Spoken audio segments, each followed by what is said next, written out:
এমন কোনো কাজ করবেন না যাতে আপনাদের এতদিনকার সংগ্রাম, আত্মত্যাগ বিফলে যায়। আপনাদের এ ত্যাগ শুধু দল নয়, জাতি চিরকাল স্মরণ রাখবে।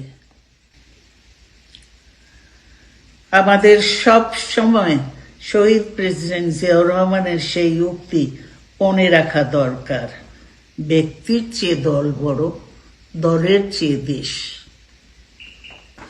বাংলাদেশের সর্বস্তরের মানুষ, বিশেষ করে তরুণ সমাজ আজ এক ইতিবাচক গণতান্ত্রিক পরিবর্তনের জন্য উন্মুখ হয়ে আছে।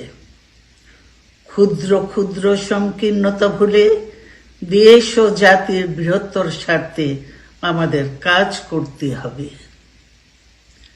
এখনো ফ্যাসিস্টদের দোসররা এবং বাংলাদেশের শত্রুরা গণ অভ্যুত্থানের মাধ্যমে প্রাপ্ত অর্জনকে নস্যাৎ করার জন্য গভীর চক্রান্তে লিপ্ত রয়েছে।